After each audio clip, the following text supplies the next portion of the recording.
Hey, good day. Welcome again here to Explore Protect YouTube channel. Welcome to the Money Magnet session with your finance doctor, Dr. Meiya. If you are new to this channel, welcome. We promise to keep you informed about matters finance and about matters business. If you haven't yet subscribed to this channel, please subscribe to this channel so that you are able to be informed each time we've got nuggets to share with you. There is more that's happening on this channel, and you really want to be at the forefront of knowing what we're doing as entrepreneurs. And again, as we go through these conversations, please remember to comment and to be in touch with us or with me. And if you want to be in touch with me, right below here, there are links where you can find me. If you want to subscribe, just right below here, there's a place to subscribe. So let's dig in today, again here at Money Magnet with your finance doctor. We're still in this conversation about cash flow because we know by now that cash flow is king. And it's really a third series in this series of talking about the cash flow. Maybe as a quick refresher, what we did last time, we looked at where the cash flow really comes from, coming from there on top, from our income statement and items, and then at the bottom, coming from our balance sheet items. Moving down, we then came to the end point where we say really net cash flow is the difference between the retained earnings, the profitability of the entity from its recordings as indicated in the income statement, less the capital change, basically less the utilization of capital in the entity. So this is where we are. Now, what I want us to focus on today, again on cash flow, here's something that we should be asking ourselves. What is cash flow sensitive to? What are the items that will move the cash flow either positive or negative? Now, what I didn't show here, we're still dealing with this company here in 2022 so that we can help each other, can focus there. This is the data for 2022. This information, the balance sheet information comes from here. So we are in this part of the year. I'm not looking at others, but we can do that later. And the top part of the cash flow that we showed comes from the income statement that is also recorded here. And the data that we are looking, or the information, financial information that we have there, is this one. Just to confirm, you can look there. The retained earnings is in 2022 is 2.5 million. If we come to our chart here, retained earnings 2.5 million. To confirm the balance sheet, if we do have the capital change, okay, we don't have it there, but let's not worry. So what I want us to do today, we now have this net cash flow given the information that has filtered through for this particular year of 2022. The question we're asking ourselves, what are the things that or what is it that cash flow is sensitive to, either moving positive or moving negative? So I want us to jump straight to this sheet. Again, here's our company that we're dealing with here. We're dealing with the data of 2022 here. We just highlight that so that you can see. And we could have dealt with 2021, we're not there. Let's stick with the data for 2022. So what I wanted to have a look at as we go through the conversation of today, we already know that the base that we're talking about, the net cash flow that we have is 2.59789, 2.5 million. All right. And the graphical representation of net cash flow is this one. For now, I really don't want you to worry about any other thing. Don't worry about return on equity. We're not dealing with return on equity here. We're not dealing with return on net assets. We're also not dealing with the valuation of this entity. So our interest really is in what are the things that net cash flow can be sensitive to. So here are the three things that we are going to look at. Now, before we look, here's our base. I've already said there's a base, and really do not worry about that number for now. If we just look at our base and we keep these three things that we're going to look at how sensitive the net cash flow can be to them. because this informs our strategy moving forward. Maybe let's pause there and maybe spend some time on what is it that we mean by looking at the sensitivity of these three items, being the price, the volume, or the efficiency. Now, if our net cash flow is sensitive to price, or put it differently, if a slight movement on the pricing, as will be reflected by the pricing structure, if a slight movement on the pricing, it's giving us a greatest movement on the net cash flow, then we know that what could help us is to adjust our pricing. Or it basically tells us we need to relook at our pricing, because pricing has got an impact, either positive or negative, has got an impact on our net cash flow. The easy way to do this, let's do an example, and then we start playing around with these numbers. The second one will be volume.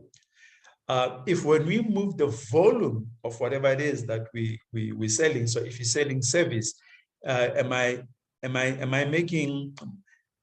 realizing a positive cash flow by doing more appointments if you're in a service industry, or by selling more of my product if I'm in a commodity? If that is the case, then I know I need to push more volume. Or another one could be efficiency. How efficient are my operations? And this really speaks to the balance sheet activities. So let's play with me. What I want us to pay attention to, let's work this together so that we are all looking at the same thing. I want us to pay attention to the graph that will always be drawn here, okay? So for now, let's just do this to help. I'll just do that so that we can see each one when it's moving.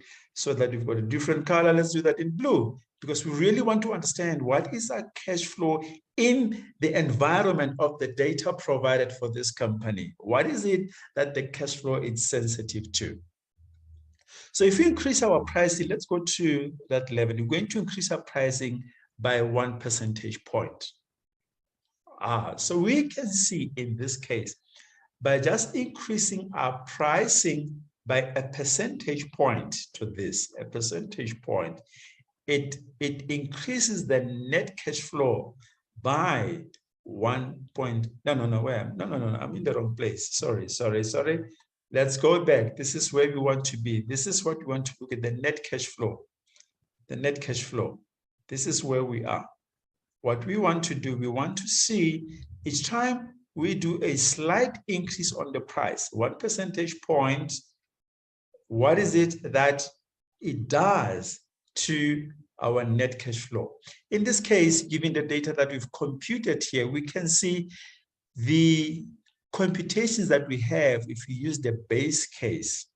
By increasing the price by a percentage point, it actually doesn't give us yet the positive net cash flow if we increase the price by an additional percentage point. So what we want to find out is that by when will we have a positive net cash flow giving the data that is in here? What you might be asking now is, why do we have a negative number? The negative number, don't worry about it, because there is a model behind this. There's a data that is already included here. But I just want us to focus on the net cash flow as our conversation today.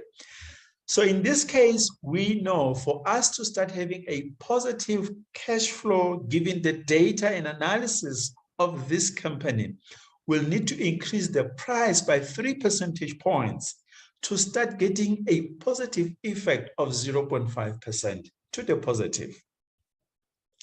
Now, if we increase it again by a percentage point, so it moved from 0.5 percentage point increase in net cash flow to 2.3 percentage point. So this looks like, so what is the take home? We know, given the data of this company, if we're analyzing it, to have a positive cash flow, net cash flow, we need to increase the pricing, or have a pricing strategy that increases by 3 percentage points. Now, let's compare the change in price to the change in volume. We already know what the pricing will do. So let's go to volume. In this case, I'm just going to move fast. We're already on 3 percentage points, 4 percentage points. We still have a negative here, 5 percentage points. I'm hoping it will change. Yeah, now it changes. So if we're to keep price efficiency the same, and we're only altering volume, we know we'll need to move our volume, our consultations, our commodities by 5 percentage points to start having a positive impact on our net cash flow. So what do we know already? When you compare pricing and volume, so put the question differently.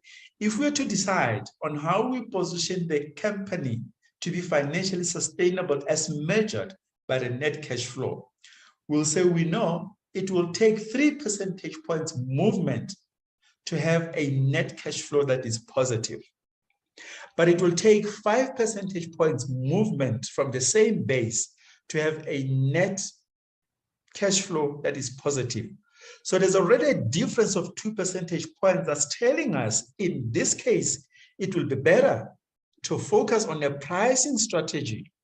Rather adjust your pricing rather than adjusting your volume. Let's look at that again. It is better to rather charge more. If you're charging $10, rather charge $10 plus 3 percentage points than selling 10 units and increasing 10 units by 5 percentage points. Now let's look at efficiency. What will that do? What will that do? Let's go back to 0. If we keep pricing and volume static, and you look at the efficiency of balance sheet items, see how efficient we are. 1 percentage point, we're still in the negative. 2 percentage points, we're still in the negative. We're looking inside this block, and 3 percentage points, we're still in the negative. 4 percentage points. There we are. So what are we observing here? We know now that the pricing strategy will need to be adjusted only 3 percentage points of time for us to get a net positive cash flow. Now we can see that it's followed by being efficient. So if we're to only keep everything the same, increase our efficiency in the organization, the net cash flow effect of that, if we increase our efficiency by 4 percentage points, will be positive by 0.8%. And in this case, we know the third one will be the volume, which will need to be increased by 5 percentage points. But now you don't need to only focus on one strategy. So we know we can do a pricing strategy, we can do a volume strategy, and we can do an efficiency strategy. So let's focus on the first two. We know that if everything was equal, we needed to increase the pricing by 3 percentage points. If we go to pricing and we increase pricing by the same 3 percentage points, we adjust our pricing strategy, but you also increase our operations. We are more efficient in how we're running our entity. It doesn't matter what kind of an entity is. The net effect move from what will have been 0.5% from price plus 0.8% from efficiency to a whooping, you see a multiplier effect to 6.4% increase in net cash flow. So what I'm saying, if we are to combine the pricing strategy with the efficiency strategy, the net effect are more than the additive of 0.5 and 0.8 to a exponential 6.4. So in this entity, then we can say we know to improve our efficiency and do our things here. Let's improve what you're doing in the business. Let's visit our pricing strategy, because we know when we combine the two, the net cash flow is better. We get more better cash flow when you combine. In fact, we can even say, because we know we've got the better, we might even scale down a little bit on how we price. Instead of 3 percentage points, we increase by 2 percentage points. It's still more, 4.5%. It's still more than the individual additive effect of 0.5 plus 0.8. I hope you enjoyed that. It's your finance doctor here at Explore Protect Finance YouTube channel. Join us next time again for the next session. Remember, don't forget to subscribe so that we can have fun and build intelligence and insight from our businesses and our entities. Until we meet next time, thank you and have a beautiful day.